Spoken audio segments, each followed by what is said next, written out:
Hello and welcome to Random Offense. I'm your host, Ethan Strauss. We will be joined by the inimitable. I tried to say a really hard word to pronounce just because I needed a superlative to introduce our guest, the greatest sports media critic there is out there. That is Ryan Glassbeagle of Front Office Sports. Have we a show for you today? We're going to be talking about Ryan's favorite team having to implode itself because its best player, superstar Giannis Antetokounmpo, appears to want out. We might question whether there's some fakeness, some propaganda attached to LeBron's selfless ending of his 10 points per game streak. We will be discussing the huge mergers in the media. But the first topic, as I call Ryan up to the floor, is Lane Kiffin, CAA, ESPN, conflicts of interest, conspiracy. And before we get into it, I'll remind you that if you want to call in yourself and ask a question, you can raise your hand and do that. So, Ryan, how you doing, buddy? I'm doing good. I'm doing good. Happy Friday. Mhm. Sports are big business, as we'll talk about on the rest of the show. So, yeah, let's get right into this Kiffin, Sexton, ESPN thing. And it's been percolating all week. So, you want me to do the expository? Please do, sir. Please do. You're more of a college football expert than I am out here in the West Coast. I don't know about that, but I mean maybe more than you, but I don't know if I would label myself as an expert.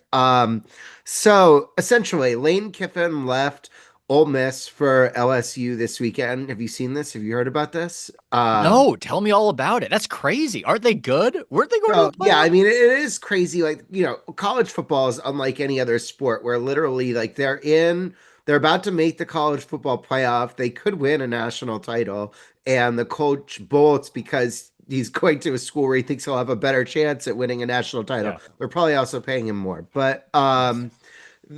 I mean, yeah, look, no one's gonna dismiss the idea that LSU is gonna have a better opportunity year in and year out than Ole Miss to win a national title. I mean, when you have like the governor getting involved and like basically having the state back a $50 million buyout for the last coach, I mean, just the culture down there is something like It's totally a sport. higher status. It's a higher status school. LSU is just one of the biggest, if not biggest, football programs. But you were saying, Yeah, sir. it's certainly more of a blue blood, especially in the last, I don't know, 50 years or whatever. And they've won multiple national titles with multiple coaches. So, anyways, there's basically two college football coaching agents like that dominate like the whole landscape. It's Trace Armstrong, who's at Athletes First, and then Jimmy Sexton, who is at CAA. Sexton has just like astounding proportion of the SEC head coaches. And this is an aside, but I don't think the general public totally realizes that between CAA, WME, and UTA, it just represents a ridiculous proportion of athletes, coaches, front office executives in sports, and then Hollywood actors, Yeah. news people on the news. Like these are like very vertically integrated operations. Those three agencies, they're not the only agencies that exist, but if you take a pie chart of the three of them, they have a lot of the people across sports, entertainment, and TV. And so is just this master chess player with the way that he moves these coaches around and gets leverage for other ones. And he's a super agent. That label very much applies to him, and he represents Lane Kiffin, and he also represents Nick Saban. And so on game day last week, they were making this really preposterous argument from the vantage of almost anybody who saw it that Ole Miss should let Lane Kiffin stay and coach the rest of the year while he's working to build like next year's roster at LSU, which is a direct competitor of theirs. Yeah. And it's just something that like nobody would really abide by. And it's also interesting because Nick Saban once fired Lane Kiffin when Kiffin was Saban's offensive coordinator, literally between the national semifinals and the national title game. like Kiffin was going to leave to coach Florida Atlantic University. Saban was like, "You did a bad job coaching the offense in the semifinals. You're distracted. You're out." So Mm. literally, he has had this exact type of situation play out when Kiffin wasn't even the head coach. He was an assistant, and he fired him on the eve of the national title game, which just like never happened in any other scenario. So Saban and Herb Street are making this like argument that really just doesn't seem to like make a lot of sense. And as another side note, I keep doing these, but Herb Street used to be represented by CAA. I believe he is not represented by CAA anymore. I believe he's at WME. I didn't like confirm that a Yeah. million percent, but that's what my belief is. And so, but everyone like remembers when Herb Street was rep by CAA, and then Rece Davis is rep by CAA. He's the host of Game Day.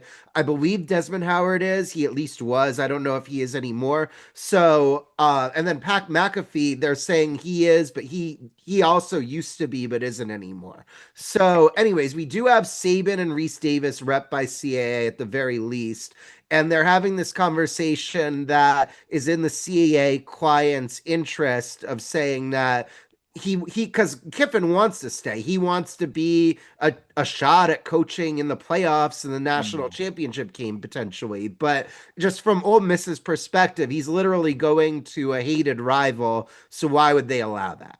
Yeah, and probably gives them more opportunity to recruit away the players who are there and bring them completely onto his new staff to compete against them. And this is one of our favorite topics. We usually look at it from the NBA perspective, the hidden hand of CAA or agencies in general. And I think what I want to establish is that I don't have any sort of hatred of Lane Kiffin. I can understand why he has done what he has done. It all makes sense to me.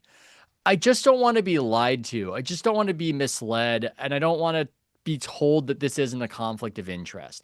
I would have such little issue with this if the people who are represented by CAA covering sports would just admit that and talk about that and say, hey, this is just how I feel anyway, but I've got this conflict of interest. Or when they do bring it up, because sometimes they do bring it up, but when it's brought up, it's in the most defensive manner possible. You know, I'm giving an example here. I think it was Awful Announcing that found this, where Rece Davis on game day, which incidentally, I believe Lane Kiffin is going to appear on, which should be interesting, uh, dismisses, in quotes, preposterous theory about ESPN and CAA. It's preposterous, right? It's preposterous to think that these people who are defending the guy rep by CAA and they share clients and their social and their connections because of it. It's preposterous to think that this has some sort of influence. And I'm looking at the quotes because what you often see He with actually this, did kind of do what you're asking him to do. He well, disclosed. which is why I said the caveat. It's good that he acknowledged the connection, but then the only time I've seen that connection acknowledged is in this context. The only time I see the connection acknowledged is when they're accused of the conflict of interest explicitly, and they've got to fight back against it by saying it's insane. It's not insane. It's not a conspiracy. It's a conflict of interest. That's all it is. But what they argue against is the idea of conspiracy. I'm looking at the quote from Rece Davis. I've been at ESPN for 30 years. Never has an executive said, say this, don't say that, whatever. Never. Not one time, Davis explained. And while I'm very friendly with Jimmy, that's Jimmy Sexton, I'm a CAA client. Jimmy is not my rep. Matt Kramer is. Matt Kramer of Woj fame, I believe. But I'm friends with Jimmy. I have great respect for him. He would never do that. He would never come to me and say, hey, I need you to say this. The point is, he doesn't have to.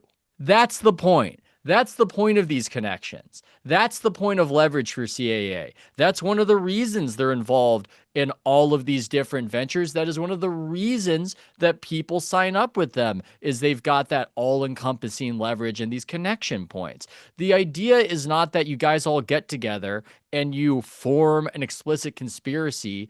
The idea is that the conflicts of interest, they just work as they should. You're not going to attack people who are your allies, you are in business with. You're not going to go after them, and it doesn't need to be said It's just what happens. It's as Charlie Munger, the great investor, once said, show me the incentive and I'll show you the results. So, no, I don't believe it's an explicit conspiracy, but there's such a contrived propaganda campaign that they get themselves opened up to these sorts of accusations. When you see people aligned with CAA hitting the same talking points in defense of Lane Kiffin, people like Rick Pitino, where they blame the calendar. All of a sudden, these people with these CAA connections started defending Lane Kiffin and blaming the college football calendar. Look, I don't know how explicit any of the planning is, but the incentives just work as they do. These Oh, people by the are, way, one yeah, other thing. sure. It was pointed out to me by a well-placed media insider. CAA negotiated the SEC's TV deal with ESPN. So Oh, it's another yeah. layer of it. It's kind of fun. But Well, as I Patrick don't Myers in the chat says, incentives matter. It's not a conspiracy, it's incentives. Yeah, it's incentives. It's but conflict of I mean, interest and I incentives. actually don't know that it's like a CAA thing per se, but like it's Saban. Obviously, Kiffin worked for him.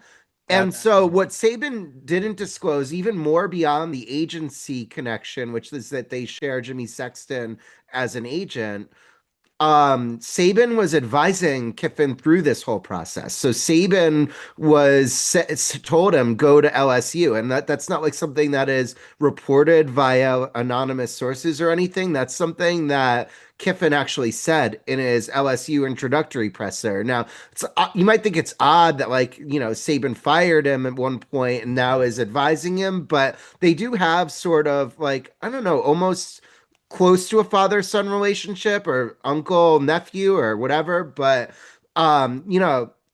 you would like when Saban is advocating for Kiffin, you'd like him to say, I've been in touch with him in all of this. But Yeah. that it did become a big ESPN conflict of interest story. They need Saban a lot more than he needs them. Now, look, would ESPN pack up and fold and die if Nick Saban retired from College Game Day or went back to coaching? No. No. But College Game Day is one of their real flagship properties. It's gotten record ratings the last 2 years. The additions of Saban and Pat McAfee have been very significant in driving viewership. They've got Fox really gunning for them with big noon kickoff, both in the game window and in the pregame show. And so Saban is pretty important. And he's just not bound by any type of like rules that you were when you worked there, or like if they No. ever for whatever reason hired me. I don't think it's going to happen. I'm pushing 40, but Mm, interesting. the I would have different rules than Nick Saban does. He's basically allowed to do whatever he wants because he's incredibly valuable. He's probably the greatest college football coach of all time, and if he doesn't want to disclose Yeah. conflicts of interest, there's nobody pointing a gun at Well, his head and making him. nobody really seems to care about anything anymore, and there's no more honor or rules, and so we don't even expect this to happen. I just don't want to be misled and I don't want to be condescended to. That's where I'm at with Well, it. I mean, here's the thing. It's not like anybody got away with anything. We now have this like new Twitter where it really, I don't know if this would have been the case on old Twitter, but in this version of Twitter, um, CAA is this like main character, and everybody is accusing them of concocting this. So, Can I take a little bit of can I pat myself on the back for being a trendsetter, Ryan? I wish to. I wish to. I wish to one day have a Wikipedia bio and this is talked about because it's not that I hate CAA or I think it's evil or anything like that. It's just that this stuff matters a tremendous amount. The agency connections matter a tremendous amount. And I don't like being treated as though I'm Charlie Day and it's always sunny with the crazy chart behind me and it's all a conspiracy. It's not a conspiracy. It's not. And I was very amused. I was listening to Nick Wright was talking about this. He had a really good take on it, but I was amused because he was saying, I used to be with CAA. I'm no longer with CAA. I think people play up this stuff way too much, and nobody ever told me what to say, this whole sort of thing. And then he's ripping Lane Kiffin. And I'm going, well, you're kind of the only guy doing this. The people with the CAA connections aren't doing this, so maybe it kind of does matter. Oh my And God, you, Mike Francesa. I mean, I think he actually is rep by CAA, but it's a different corner. I don't know if he still is, but he at least was when they were launching his like app. I don't know how many years ago, but he went on a massive screed against Kiffin, well, which made he me laugh. might. I mean, maybe that's evidence to the contrary, but it's not something I'm seeing with forward-facing Mike is television, just gonna say ESPN. whatever he wants at all times. He's gonna always let it fly. Yeah. He's Well, he's got the ultimate leverage because he's dependent on nobody as a singular act, which might be something we might talk about. That wasn't on the docket, but the Max Kellerman Bill Simmons interview where he was talking about Francesa and how if you make it as a solo act, you get paid so much more and you've got so much more leverage, which is in Kellerman's estimation why Stephen A was shunting him off to the side. But I'm getting digressive, I should say. Yeah, there are people who are going to say whatever they want to say. There are people where the conflict of interest is not going to impede their honesty. But I want to be clear. I think we all have conflicts of interest. I don't criticize friends of mine as much as I criticize strangers. I just right. don't. You're I not just going don't. to. Yeah, and I might try to couch it and I'll try to be honest with everything I say. I'm never going to mislead, I'm never going to lie. But these incentives work on us. And whether it's you used to be the boss of a guy or whether it's you guys are all a part of the same agency, these matter. These anchor the conversation, these direct the conversation. And I think in terms of the agency stuff, this is a fairly cynical operation, agenting. I mean, the agencies, they do a lot to get good coverage for their clients. They lean on people to get it. I just think it was doth protest too much by Rece Davis and the other people making this point. That's all I'm saying. Are people Teutonia World says ahem Pablo ahem. Pablo is represented by CAA. Has he said Well, but anything I about think I Kiffin? think Titonia is saying that I've gone soft on Pablo, which would be a fair point. I think if somebody was alleging that, I also believe I was critical of the recent Riley Gaines podcast, but it is all through that prism of if I didn't know Pablo, if I wasn't friendly with Pablo, would I, you know, not pull this punch? Yeah, I'm not even aware of what I'm doing necessarily, but I think that's fair. I think these sorts of things happen. And yeah, that's the main point. Or, I get it. They argue the position, the people accused of this conflict of interest from the most extreme kind of fantastical example where it's all an explicit conspiracy on a spreadsheet. It doesn't have to be. It doesn't have to be. We just see results that would indicate that you're compromised on this particular issue. That's it. Do you want to get into that Max and Stephen A stuff? Go off I topic, or do. we? Okay, I let's do it. do. Let's It do it. doesn't have to be the No docket. one, no one, no one's telling us what to say. Mm-mm. Not at all. I think I was most intrigued by Max Kellerman's confidence in himself. Maybe I shouldn't have been. He's a nice guy. He didn't strike me as an arrogant guy when I met him. I've only met him once. We're not friends. We're not rep by the same agency. But his interpretation that the relationship broke down because he was too formidable an opponent for Stephen A in these debates. I guess that's fair. I Mm, could never make a claim like that about myself. I was jealous of that. I wish I had more confidence in myself, Ryan. well, the the way this is like a tricky thing to talk about as like two white guys, but What? there was a I thought there was a vibe shift. Where are we going? What's well, happening? that I was couching what I was about to say. So there was like a Can't very wait. clear moment of demarcation when Stephen A started to really turn on Max and not want him on the show anymore. And that was when PTO. like Terrell Owens said something to the effect, I don't have the quote in front of me, but it No, he was said like Max is Max blacker is than Stephen A or something. he's blacker than you are, Stephen A. And I can't remember whatever racial controversy was happening. But yeah, that is a fascinating moment where he almost doomed Max Kellerman by unfairly, I would say, trying to embarrass But Stephen the A thing that way. is he didn't do Max Kellerman because nobody has a better life than Max Kellerman has had since exiting First Take. So he got booted off of First Take by Stephen A.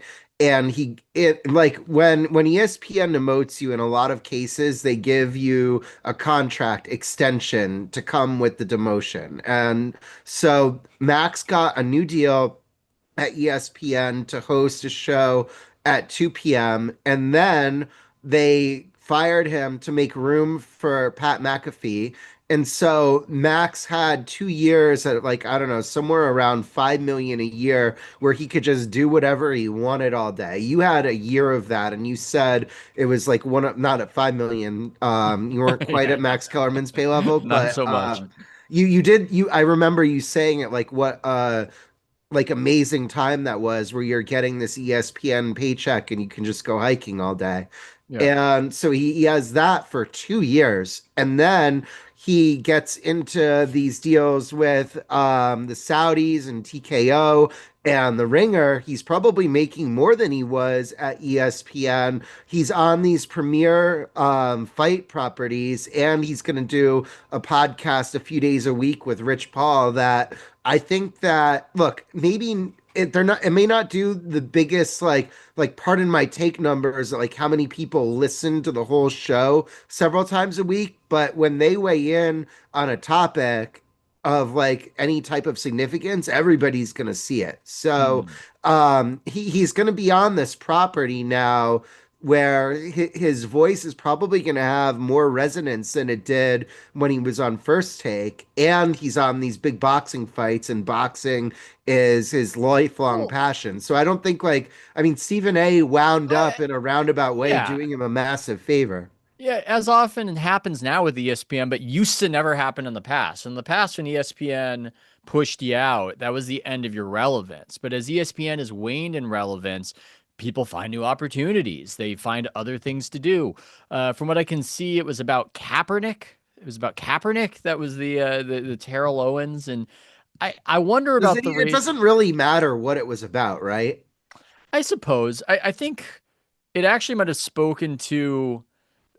It might have spoken to the opposite of what T.O. is saying, which is back then with those sensitivities, Stephen A felt like he had more latitude to be honest about certain conversations, whereas his co host might have been terrified and just saying certain things in order for people not to try to push him out and yell at him.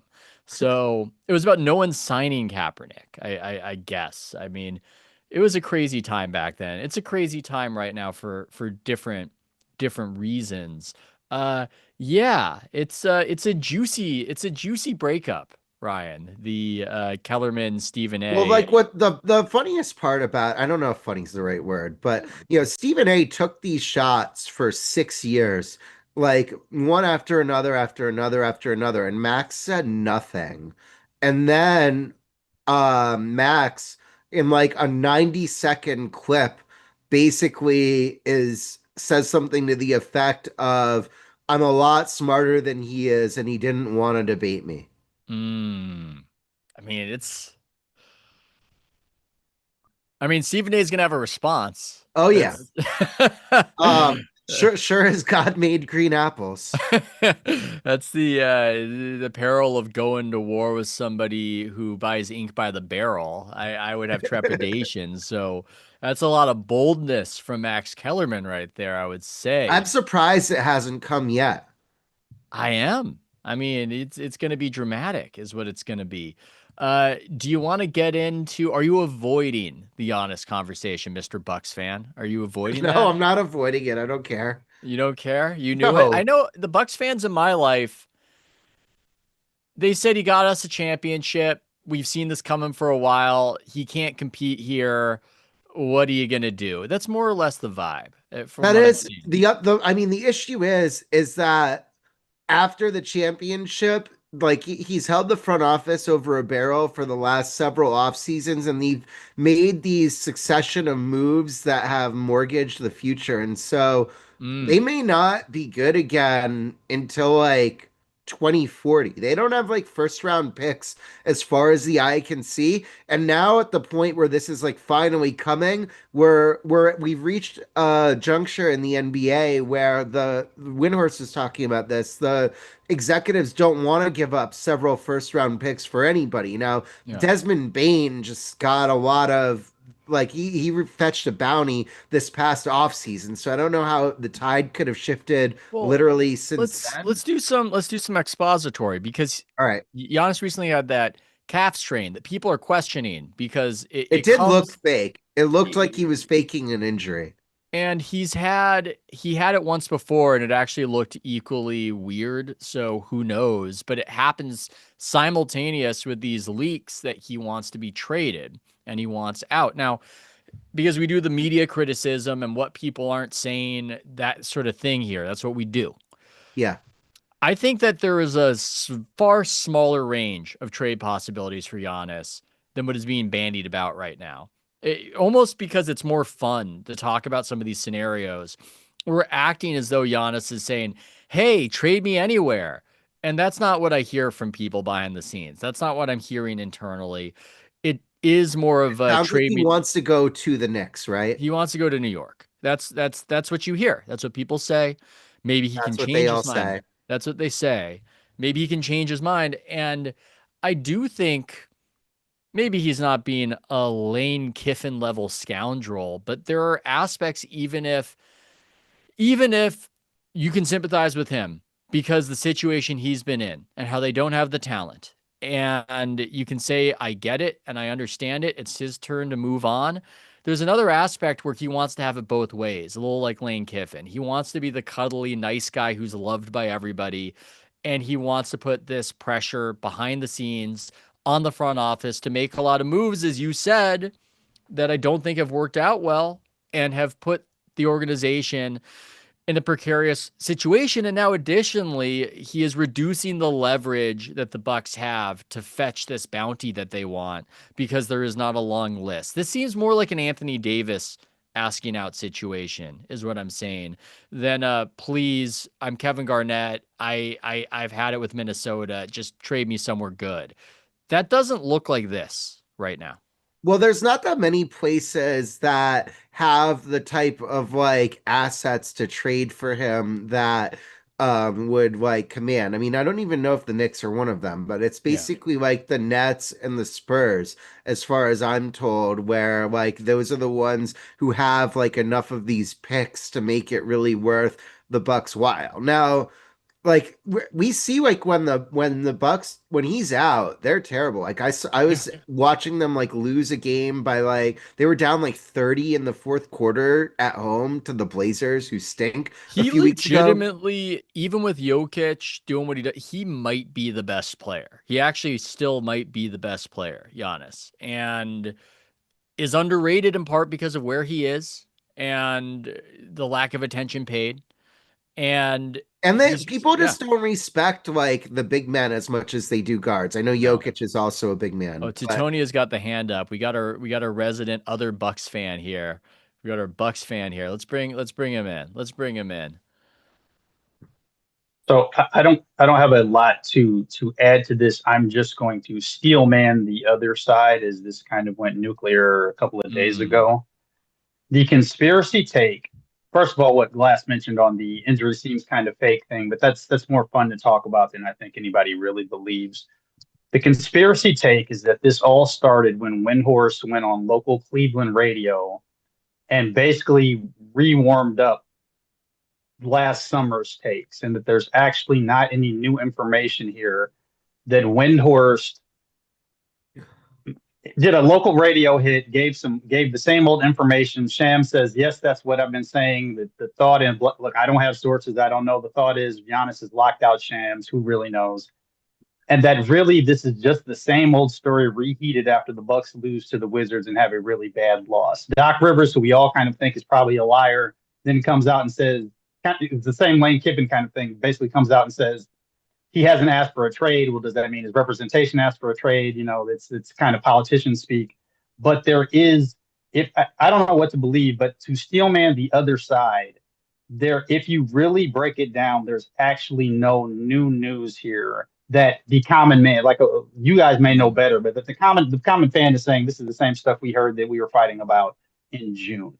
So Well, that's it's hard to say because Giannis is such a waffler with this stuff, where he makes these motions. I've been hearing that Giannis wants out of Milwaukee since man, it maybe since 2019, 2018. I got these memories, these pre-pandemic memories of being in Brooklyn at the Barclays Center and a really plugged in person sitting with me and saying, he wants out. He's coming to the Warriors. They're making it happen. And it never ended up happening. So I think what makes this hard is that he might say, trade me. And then next week, he might change his mind. Right. So I don't think, though, that it was re-warmed up. I don't think it was reheated. And I think that if it was, then you would have seen more, I didn't say that, or I'm happy here. When it gets out like this, it becomes And this big a he's like, story. at some point he scrubbed his social channels and there's like very little bucks. By the way, that's an amazing 1-2 punch of Milwaukee County Stadium artwork on behind you. This is riveting for any Ooh. audio people who are listening to this later. But the yeah, I mean, I don't know if it was like necessarily new what Windhorst said, but it really does just put the Bucks, they're gonna have to move him because at some point they're gonna have to assemble some assets that would make it so they might have any chance at reasonably competing in the next decade. Like, what are they gonna do? Are they just literally gonna like field a AAA team until 2035 right now? Like they have no way of getting better from between drafting new players or the ability to sign them. And so like It might at have some to be point, Brooklyn. It might have to be Brooklyn. Don't they've got picks, right? I Like mean, so when you say he wants to go to New York, obviously he'd prefer to go to the Knicks. Would he accept Brooklyn? Is that all right? I don't know. them's the rumors.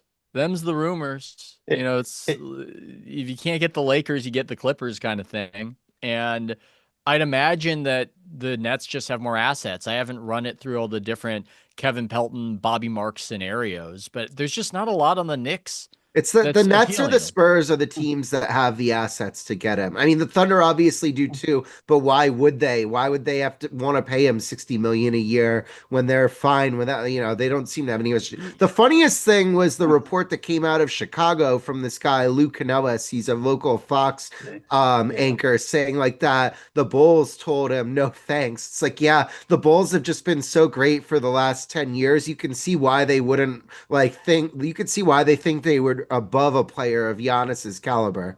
Yeah, So the thing is, if Ethan has been hearing about this, for which kind of I think was blanched at the other kind of times we talk about this, there is a logic to. I've been hearing about this for 7 years, and we could think about this with our relationships or anything else. He is persuadable. He's not going to do sit-ups in his driveway like T.O. He's not built to go the Durant or LeBron route. So there is a certain logic. Like he can stay or go. I'm a little bit over it, but I do think if you're the Bucks, why not wait him out? He's going to fly. We're going to go on a 10-2 run at some point, and he's going to catch feelings again, as opposed to just giving him away, at a low market. There is some argument to he has re-signed in the past. We might as well keep this thing going because I do think he will get booed, and I think he wants to be loved. yeah.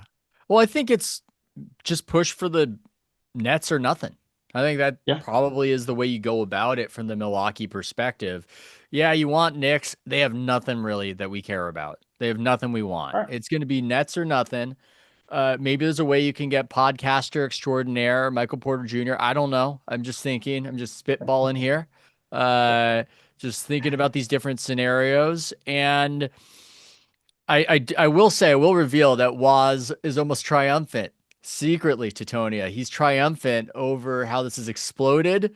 And I don't know what you guys even argued about. I don't even know why, but he texted me about that. He wanted me to tell you, ha. I mean, he didn't say ha. It was more profane. I hate to tell you this. I hate to reveal this, but that's what I was told.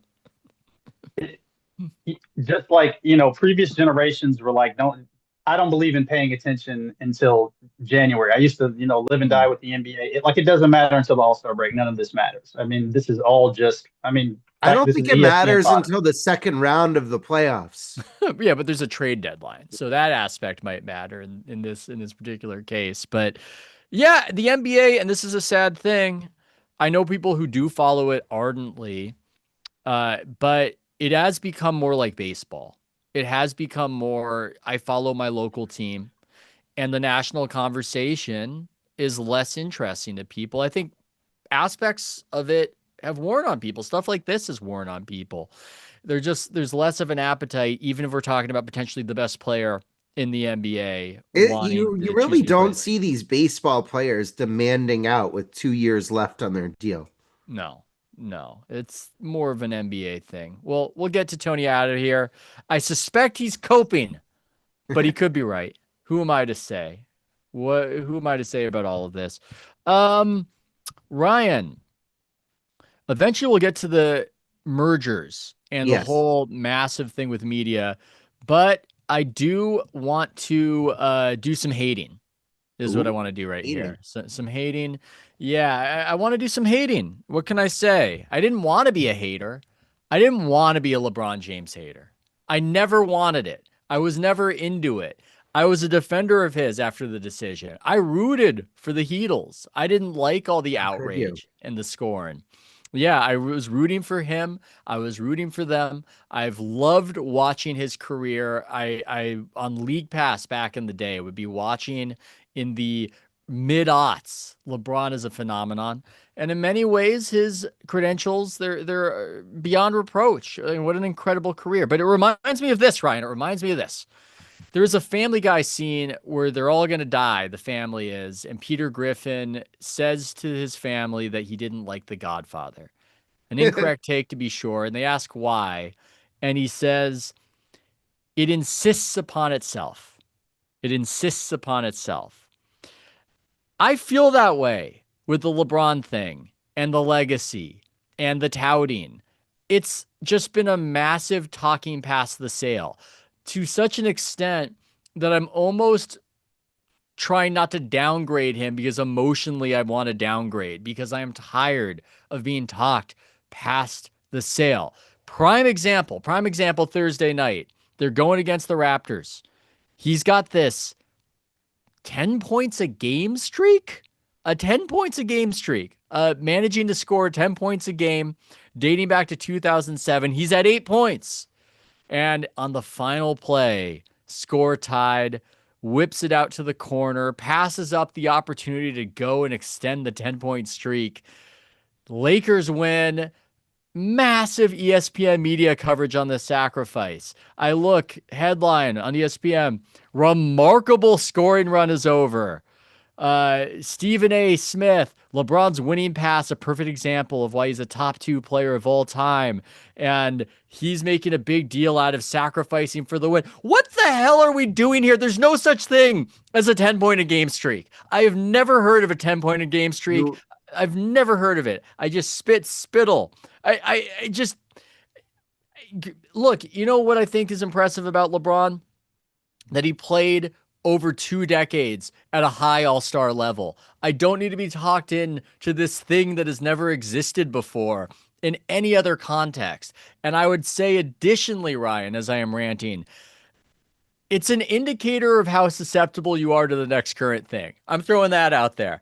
If somebody can present something to you called a 10-point a game scoring streak, and you can then react to it like a trained seal and commend somebody for sacrificing it, you're going to fall for whatever the next crazy political hysteria is because this is not an organic thing. I think LeBron is a great player. Credit to him for making a pass to the open guy in the corner.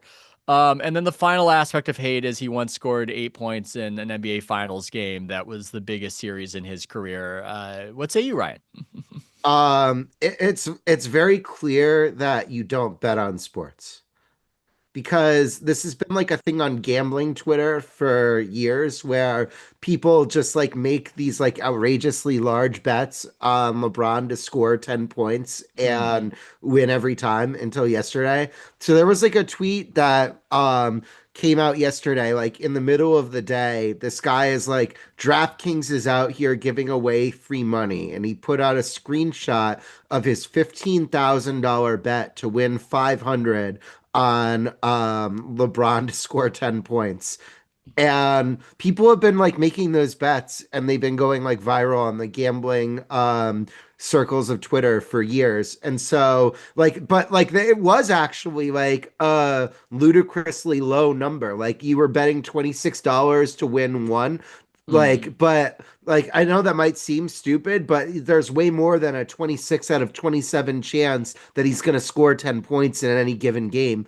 But like somehow DraftKings got him, and so like that was going viral this morning. Now, in terms of like ESPN reacting to it, I mean, part of it is fortunate that it's like a Friday and there's only one football game to react to last night. I mean, if the scoring streak ended on a Friday, Saturday, or Sunday, I don't think it draws massive reaction across the ESPN ecosystem, but Mm. yeah, like that's the thing though, is all of them, like, Stephen A is an actor. He is trying to come up with some reaction to the end of this streak to get you to pay attention to him, and it worked. It did work, and he's doing his best to create content while in secret he's thinking about his response to Max Kellerman. Doubtless true.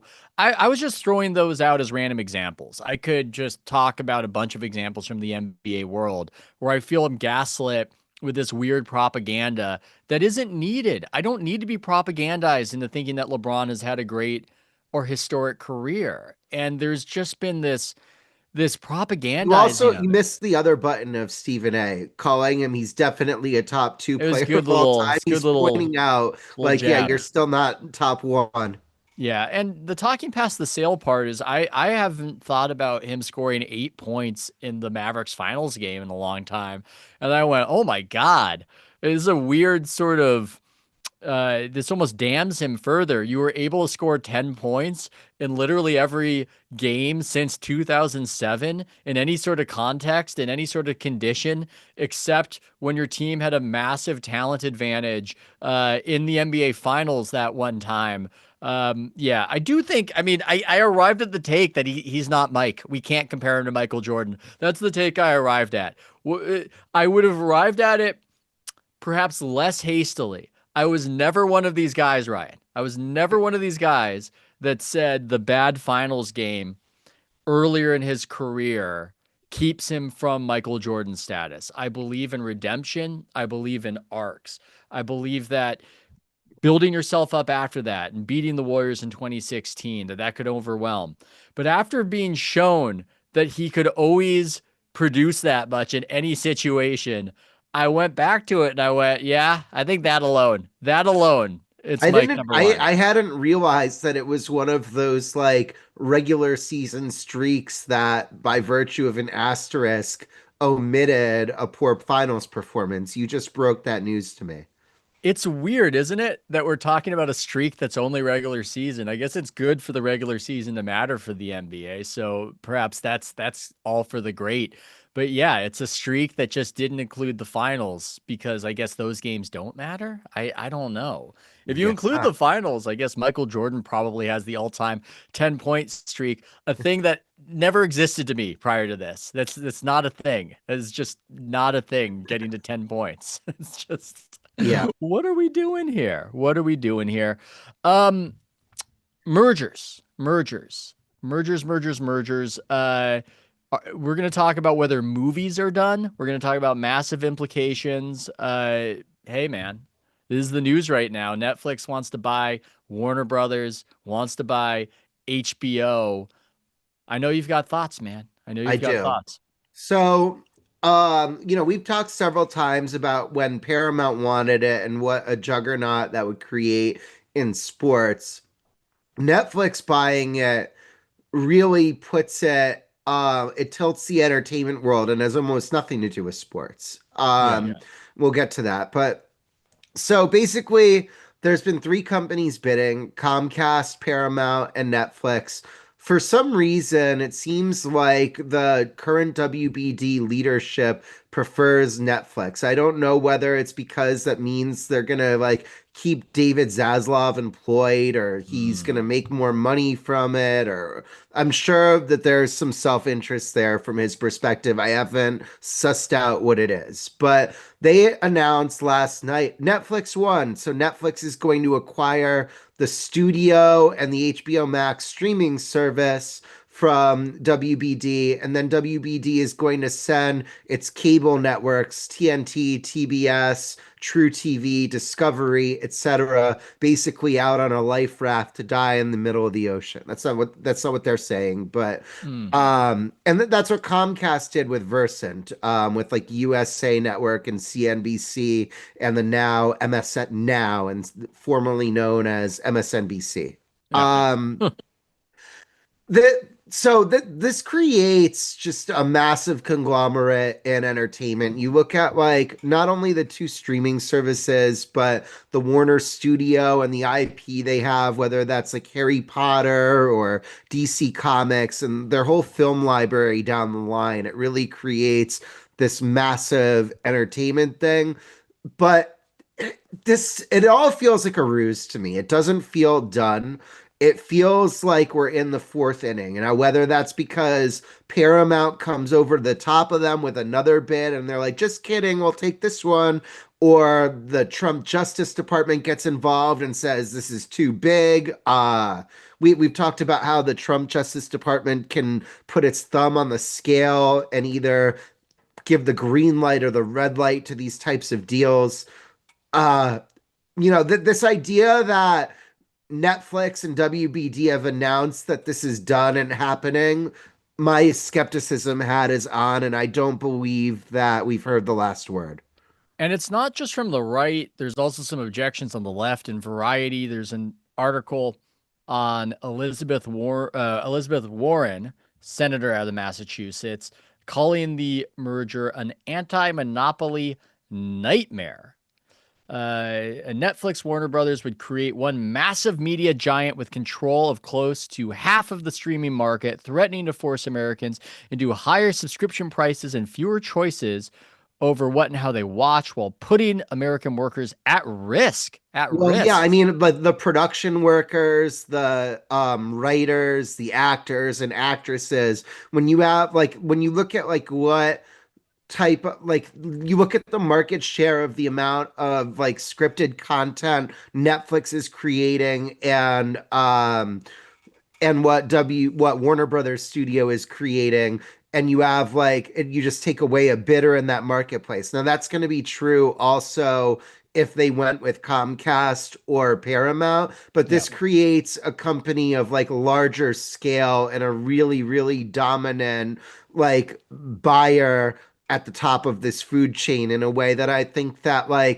if like Netflix is still in more competition with Paramount or Comcast if one of those two gets this company. So you look the production workers thing is big. Like the actors and actresses and the writers. I mean, I don't know.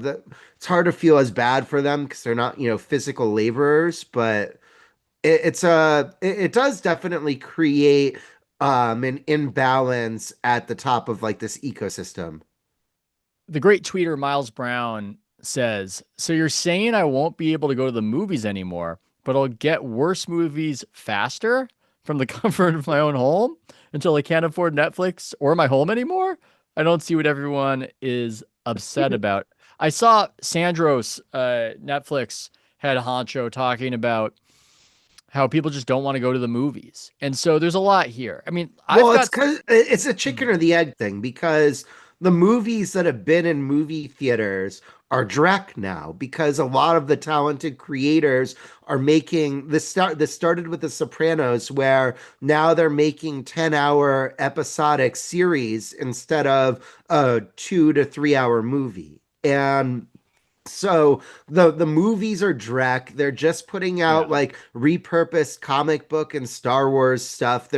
Like what's the last movie you've seen that I actually know? Friendship was made like the whole theater just like laugh out loud, but most of these are bad. And so It's also really expensive. Like I don't know if you've taken your kids to the movies, but I have, and it it like is. if you take your wife and two kids to the movies, between the movie tickets and the concessions, you're looking at like a $100 day. It's hard to get out for under that. And so it just, the I know everything's gotten way more expensive and I'm an old man yelling at a Well, cloud, but but it's expensive and depressing because the movie theaters are depressing because you can smell the death on them, and that almost exacerbates the spiral. It's not the same sort of event that it once was, but that's not even what I want to eulogize initially when I look at this merger. What I find to be sad about this is what's happened to HBO under WBD and how HBO was this magical object that you would invest $2 billion into, and it would spit out $4 billion every year in prestige profits. And the people involved in it, and we're talking about 10 years ago or so, a couple mergers ago, the people involved in it just wanted to make really high quality content. And there was no theory of scalability or how to make it any different. It was just this magical thing where you put in this amount and you got that amount. And that just wasn't good enough in the business world. And so they fell prey to this rat race of trying to get into streaming, of trying to make all sorts of stuff, of trying to change the label, of trying to be Max or HBO Max. And now they're just a piece of something sold for something. And they're just not in any way what they were. and And like they're yeah, just part of the Grand Slop Parade. Netflix has made a lot of original content. None of the shows that Netflix has made, I mean, maybe House of Cards, but like none of them have really stood up to, The Sopranos, The Wire, Curb Your Well, the Enthusiasm, one thing we Succession. talked about the one thing last time, Ryan, which is Right, but K-pop Demon Hunters. that's a one-off movie. The K-pop Demon Hunters is, I mean, I know now there's going to be 45 of them because it was Yeah. successful once, but let's see if they can like repeat that. But there was no like episodic series. I mean, so yeah, Stranger Things and House of Cards have gotten a lot of viewership, but I don't think anybody holds them up to Sopranos or Wire or Succession, right? In terms of how No, good they are. no. And yeah, the golden age was a while ago. People make these arguments sometimes that you're just being old and cranky and you're talking about the good old days and, it's a fallacy. It's a logical fallacy. No, some things get worse. Other things improve. Other things improve. This is how my life Now we has can gone. buy a 100-inch TV for like 30 Yeah. bucks, but that's better. But the quality of stuff you watch on there is probably worse. Yeah, some things get better and other things get worse. I'm not a declinist. I don't think things just altogether get worse, but some things do. And it's a fallacy, just as much as it's a fallacy to say everything just gets worse, it's a fallacy to say everything gets better. The level of television that was available to us 15 years ago, way better than the slop onslaught we have right now. Way better. I think Pluribus is really interesting. I hope that it manages to land the plane, which is hard with these mystery box shows. And Gilligan, he's got an auteur sensibility. I think that's something that could be really good. It's early, but there's just not a lot like that out there. There's not. There's a lot of what's out there is not very substantial. And when it does get any sort of buzz, you've got two problems. One is that it's now graded on this massive curve against a quality that's just not altogether great. So we exaggerate how good it is. And then the second part is that it just isn't a shared event. It's not a monoculture event anymore. We don't share anything anymore. They're making a new Game of Thronesy thing. I don't even know what it's called. Who's going to watch that? It's not going to be like when Game of Thrones was on. It's not going to be anywhere close to that. Well, you know what we do share? This is a hard pivot. The NFL on Thanksgiving, monoculture event. Yeah, yeah. Although it still comes with an asterisk. So do we want to get into that? Yeah, let's close with the NFL. I can't get enough NFL right now. So Chiefs Cowboys on Thanksgiving, um, eye-popping headlines, including one by me, that it shattered records. Hmm. 57.2 million viewers on CBS. The previous record, Ethan, for an NFL regular season game was 42.1 million. That means that this was allegedly 15 million viewers more than the next watched NFL regular season game of all time. And so here's the thing. Everybody watches the NFL on Thanksgiving, and this might have been the biggest of all time because we had the Chiefs and the Cowboys, who's the biggest historical draw and the biggest modern era draw, competing against each other. Both of them needed the game for playoff contention. It was a single score game. It was on in that 3:30 p.m. It Eastern looked window. good too. Like some about Jerry World on a big stage like that. It just aesthetically, I know I'm interrupting, but it just looked, it It looked does. big It time. felt like big business. And so there is a case that it could have been the most viewed game ever, but loyal listeners to this show are probably sick of us saying that these are not apples to apples No. comparisons. They have changed the viewership metrics over the last 5+ years dramatically. And so you can only compare these things to like really recently. And even versus last year, they added a new big data plus panel um like measurement system to Nielsen. And so there's just a different sample of households being taken into account than there was before. And so you can argue that sports should have been graded on out of home viewership and bigger samples and streaming all along. Maybe not streaming because that's relatively newer, but certainly out of home. But you can't say that it was this many viewers now and it was more people than were watching 20 years ago when there was no streaming and there were 40 channels and literally like the only option was to watch the NFL on that day. Yeah. There's no Netflix. And Yeah. so we actually have a control variable. I sent this to you. Let me find it real quick. So the we found out with a college basketball game that aired after the Packers Lions on Fox, which was Michigan State versus North Carolina. Before the big data was counted, Fox Sports announced that it had 5.5 million viewers. Look Then, at the after sleuthing big over data here. was counted, it had 6.5 million viewers.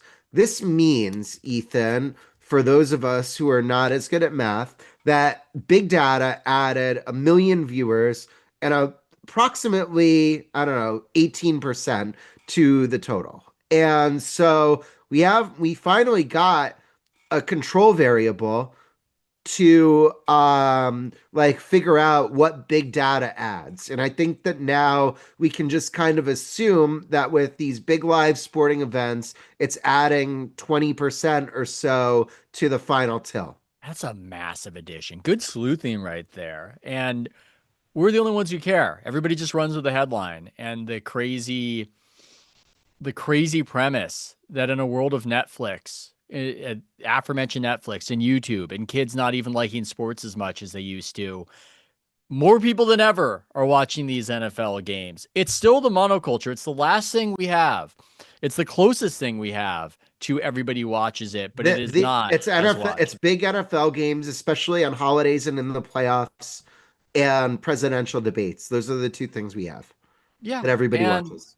and it's harder to get the whole family watching, frankly, because I think kids are less into it. I don't think that my son was particularly interested in the games at Thanksgiving. So, but it's still, I can tell you, not only are my kids not interested, they actively say, get sports off the TV. So it's yeah. like it's like they can't even bear to have it on in the background where they're staring at their iPads. Yeah. That is how it goes these days. And yet the big NFL games, they have a big impact. I just had Dieter Kurtenbach on, and we were talking about, I'm coming to this realization that maybe you always knew, which is that the entire conversation about the NFL is dramatically tilted by the national window games.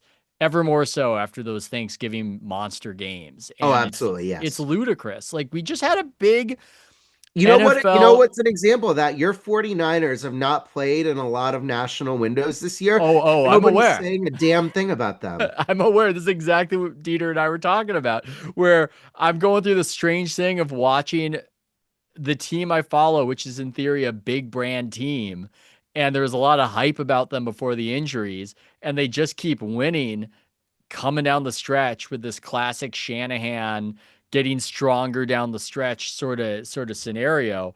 And I can't find anybody talking about them. And then conversely, we just had a big national conversation about whether the Dallas Cowboys might actually be the best team in the NFC despite their record. Well, they're going to be sitting at home wondering about that, I guess.